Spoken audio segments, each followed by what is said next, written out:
everyone, it's me, Gali. Welcome back to this channel, your go-to place for all things related to beauty and self-care. So today mga kapatids, finally nagka-oras na din ako na i-film to kasi matagal ko na tong gustong i-share.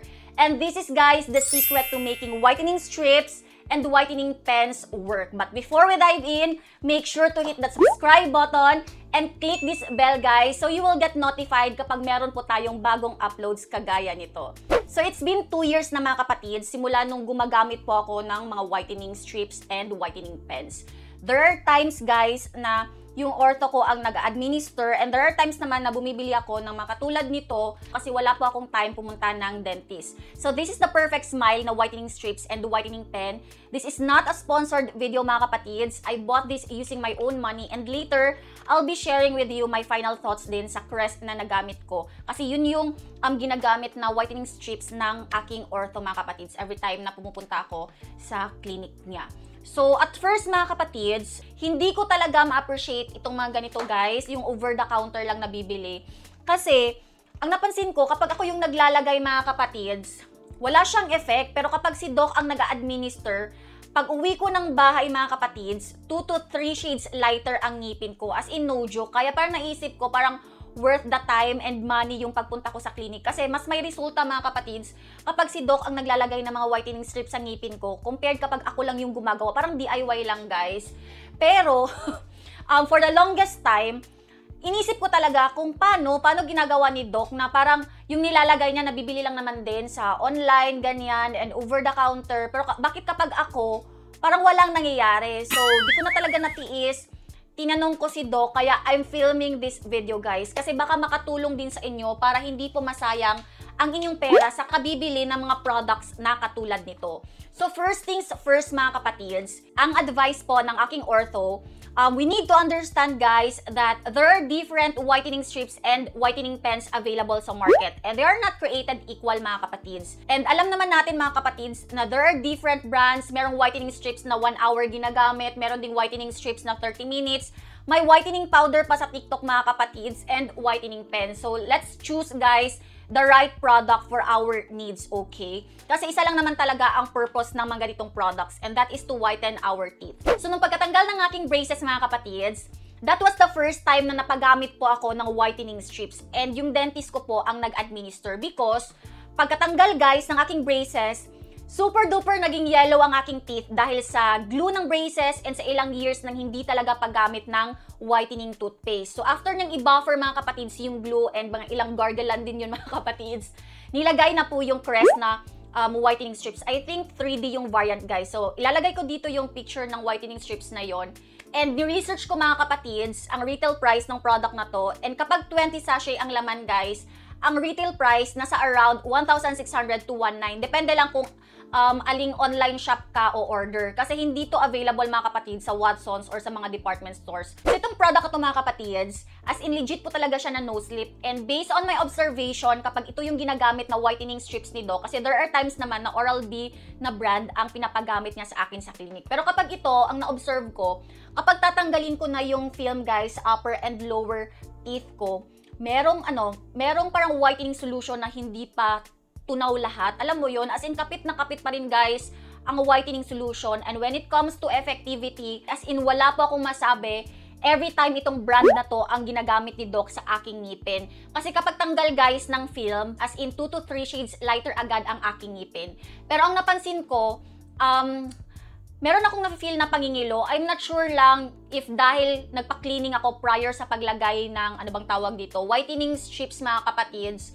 Pero yeah, nangingilo talaga ang aking ngipin kapag Crest ang ginagamit sa akin. Pero in terms of whitening effect mga kapatid, if I am going to choose sa tatlong brands na na-try ko within 2 years, if Crest ba, Oral-B, or itong Perfect Smile, kung tatanungin niyo ako kung alin sa tatlo ang nakakaputi talaga ng aking ngipin based on my experience, pipiliin ko talaga. Top 1 ko ang Crest mga kapatids, tapos tie naman ang Perfect Smile and Oral-B. Kasi kapag itong Perfect Smile and Oral-B ang ginagamit ko, 1 shade lighter lang talaga guys ang napansin ko sa ilang months na paggamit ko sa kanila. Pero, ang pro naman guys sa brand na to, affordable tong Perfect Smile na whitening teeth. Ang presyo ng mga kapatids ay 299 pesos. Tapos meron ka ng 8 pieces na sachet. For your reference, nag-iwan talaga ako ng isa. Pero bibili pa ako ng panibago nito mga kapatids kasi papagamitin ko si Vash nitong Perfect Smile na whitening strips. Kasi okay to guys for sensitive teeth, and kung first time mo pang gumamit ng mga whitening strips, wala ka talagang mafe-feel na pangingilo nito mga kapatids kahit uminom ka pa ng malamig na tubig after applying this one. So later guys, mag-i-insert po ako ng video kung paano to tamang gamitin. Kasi 60 minutes to ibababad mga kapatid sa ngipin. So, di ko siya magawa right now kasi meron pa akong i-share na info sa inyo later. So, ito mga kapatids, this is made in Korea. It says here na this is sleeve-free strips, totoo. Tapos, enamel safe din to mga kapatids. And I want you to know na itong mga ganitong products and itong whitening pen guys, these are maintenance products that are best to use when you are trying to make small touch-up to your tooth color. So, if you are looking for a product na makakaputi sa inyong ngipin na parang veneers level na, then please consult your dentist, okay? In terms of convenience, guys, and ease of application, kung papipiliin ako between whitening strips and pen, based on my experience, mas madali itong gamitin compared dito kasi ito, it takes time para, alam yung ayusin mga kapatids. Pero itong whitening pen, guys, as in, ang dali niyang gamitin, is of use, as in 100% perfect talaga. And then, it's portable, it's small, as you can see. So, this is from the brand Perfect Smile. Ganito ang itsura ng kanyang packaging. And then, ang itsura naman ng kanyang actual component ay ganito. As you can see, parang talaga siyang ball pen mga kapatids. When you open the cup, ganyan yung itsura ng kanyang mismong applicator. Ayan. Iti-twist mo lang to para lumabas ang mismong product. Ayan o. Ayan. Buti na lang meron pang natira. Kita nyo ba? Ayan. So, ang presyo nito mga kapatids ay 249 pesos. It's affordable. Tapos, meron tong content amount na 4 ml.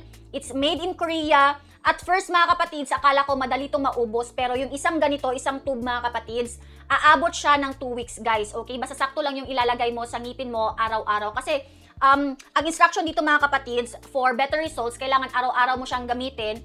Same with this, okay?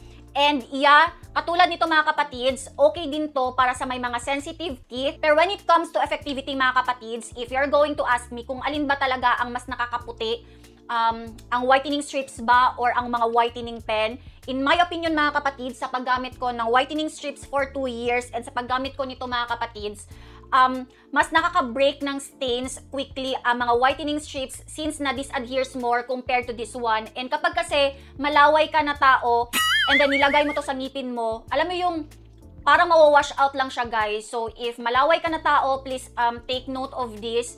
Pero if you want to, alam mo yung make babad talaga.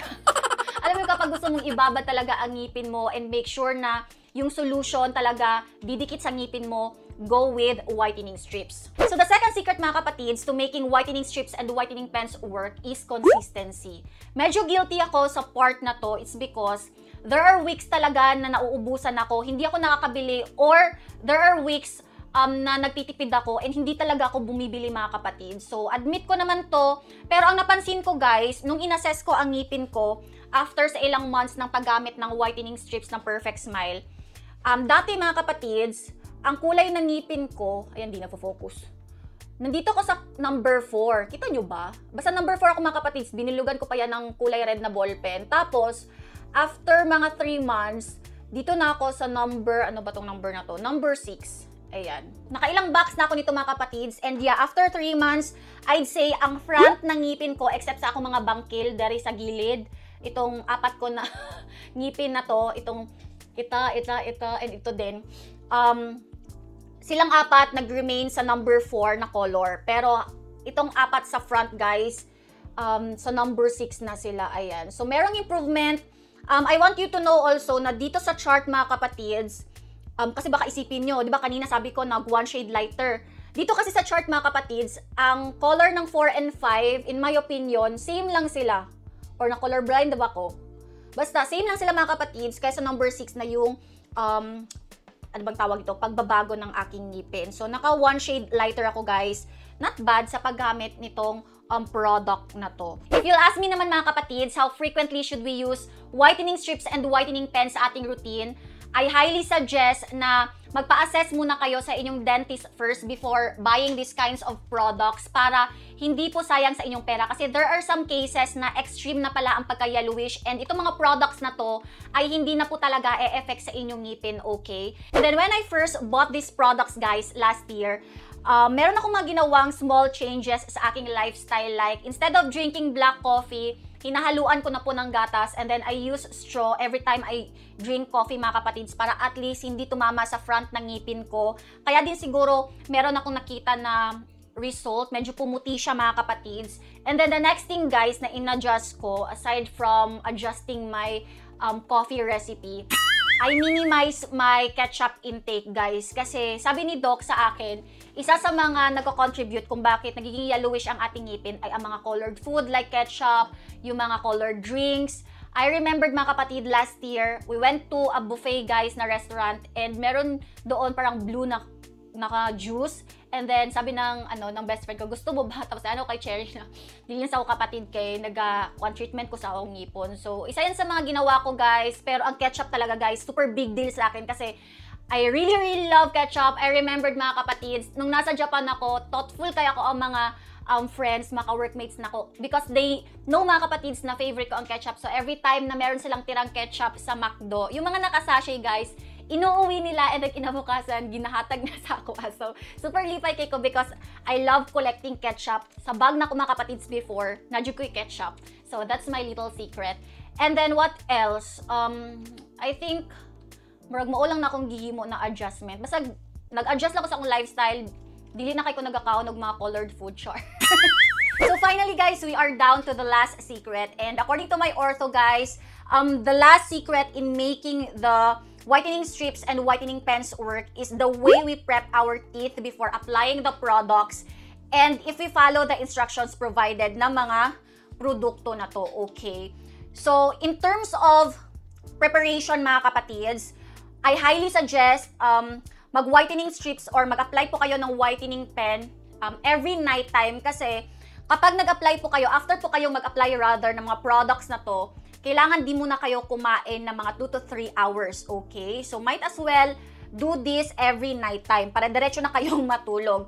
So, of course, step number 1 in prepping your teeth before applying these products, you need to brush your teeth. And then, my ortho, mga kapatids, o diba, bulol-bulol na ko, recommended me to use whitening toothpaste. So, for the, ilan na bang months?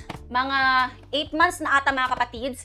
Ito yung ginagamit ko na toothpaste kasi hindi siya nakakangilo ng ngipin. Kasi may mga toothpaste, guys, na after mong mag-whitening strips or mag-whitening pen, nakakangilo kapag ina-apply ang toothpaste. Pero ito, mga kapatids, itong variant na advanced white ng Colgate, actually, nag-iwan ako ng mga ilang box lang naman na naubos ko. Pero madami talaga kaming naubos ito, mga kapatids, kasi ito na din toothpaste nila Vash and Harvey. Ayan, no? So, ito, mga kapatids, okay to for sensitive teeth. So, ito yung ginagamit namin. And, ang itsura ng mismong product, bagong bili to, guys, ay ito. Ayan. Ang presyo nito, mga kapatids, kasi dalawa ang laman nito. So, ang presyo nito, mga kapatids, nasa mga around 168. Basta affordable lang siya, guys. And, ang kinagandahan nito, meron siyang advanced white na, ano bang tawag dito? Mga ingredients, okay? And then, after brushing your teeth, you need to floss. Yun yung pangalawa. Third, mouthwash. Pero itong mouthwash, mga kapatids, optional lang. Meron akong na-try na Perfect Smile na mouthwash. Ayan. Pakapin lang siya, ani, guys, kapag gipalit na ako siya for the very first time. And nag-iwan ako ng 2 sample. Pero in my opinion, mga kapatids, mas gusto ko pa rin ang Listerine. Loyal ako sa Listerine. And lately din kasi, Bactidol yung ginagamit ko, guys, na pang mouthwash. Para patay bacteria talaga. And then, after mouthwash, mga kapatids, kailangan mo i-dry ang ngipin mo before applying whitening strips or whitening pen, guys. So, ito naman yung ginagamit ko na cotton. Di ba, daghan kong kaartihan sa kinabuhi. So, ito yung ginagamit ko na cotton para pang dry ng aking ngipin. So, this is the Coral Light Cotton Rounds. I want you to know, guys, na pwede po kayong gumamit ng any cotton. Pero, ito yung preference ko na cotton. Kasi, ang naka-special nito, mga kapatids, hindi talaga siya naghihimulmol. Ayan, o. Meron siyang texture na ganyan, and kapag ni-rub mo sa ngipin mo to dry your teeth, hindi naiiwan yung mga parang balahibo niya, mga kapatid. So, yeah, kaya gusto ko to pang gamit pang dry ng ngipin ko. So, preference ko lang naman to, and you can use your own gusto na cotton, okay? So, kapag tuyo na, mga kapatids, ang, ano bang tawag dito, ang ngipin mo, that's the right time na i-apply mo ang whitening pen or whitening strips. And just follow the instruction, guys, na 60 minutes mong ibababad ang whitening strips. Just leave it there for 60 minutes and then after 60 minutes, ayan, tanggalin mo na, okay? Huwag pa sobra, guys, kasi yan nga yung instruction. So there you have it, guys, the secret to making whitening strips and whitening pens work. And I know, mga kapatids, it's very easy to get excited na makakita ng immediate changes sa ating ngipin. Pero, yeah, kagaya ng nasabi ko earlier, patience is the key, and these products, guys, again, these are maintenance types, okay? So please don't expect drastic result. And then in the comment section below, mga kapatids, please comment your favorite na oral care products from toothpaste to whitening strips. Kasi gusto ko din ma-try and para masubukan din ng mga ibang viewers sa channel na to. So if you like this video, mga kapatids, please give this a thumbs up. Share this video sa inyong mga family and friends. And kung hindi ka pa nakapag-subscribe, mag-subscribe ka na. Thank you for watching this and I'll see you on the next video. Bye!